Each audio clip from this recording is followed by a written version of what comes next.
আখি তার ভেরিফাইড পেজে তিশাকে নিয়ে একটা পোস্ট শেয়ার করেছে। তিশা কিছুদিন আগে আখিকে নিয়ে যে কথাটি বলেছিল সেই কথারই উত্তর দিল আখি আজ। তুমি কেমন সংসার করো ভাই? তোমার সংসারে প্রতিটা সদস্য আমাকে নিয়ে পড়ে থাকে। আমি পাসপোর্ট নিয়ে কই যাই, আমি কোথায় হাগি, কোথায় মুতি, আমার বাসায় কি করি, আমার বোনকে কি কিনে দিই, এটা কতটা অপমানের তোমার কাছে, বুঝতে পারো সেটা? এমনকি তোমার স্বামী ও পড়ে থাকে আমাকে নিয়ে, তাহলে বোঝো তুমি কাছে থাকা অবস্থায় সে আমাকে মিস করে।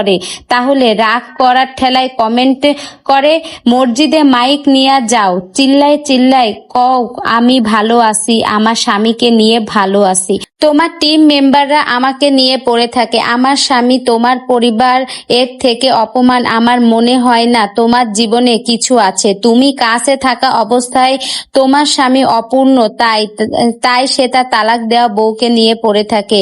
আমার প্রয়োজন হয় না তোমাদের নিয়ে কথা বলার। তো আখি তার ভেরিফাইড পেজে এইরকমই একটা পোস্ট লিখেছে।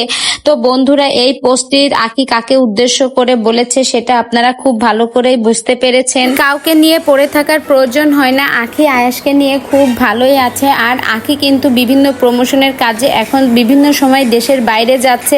যেমন লামা বান্দরবন থেকে কিন্তু আখির ওই প্রজেক্টটাতে কিন্তু আখির একটা প্রমোশনের কাজের জন্যই কিন্তু আখিকে ডেকে নিয়ে গেছিল। তাই আখি কিন্তু জরুরিভাবেই দেশের বাইরে চলে গিয়েছিল। তো বন্ধুরা, আখির এত এত কাজের চাপ যে কাউকে নিয়ে যে কিছু বলবে সে সময়টুকু আখির নেই। তো আখি এতদিন সহ্য করে করে এখন শেষ মুহূর্তে এসে কিন্তু তার পেজে একটা বড় করে পোস্ট দিয়েছে তার মনের কথা বলে। তো বন্ধুরা, এটা আপনাদের কাছে কেমন লেগেছে? কাউকে নিয়ে এভাবে বলা উচিত না। তো আমরা যে যেখানেই থাকি ভালো থাকি, সুস্থ থাকি। ভিডিওটি ভালো লেগে থাকলে অবশ্যই একটা লাইক করে আমার সঙ্গেই থাকবেন। ধন্যবাদ।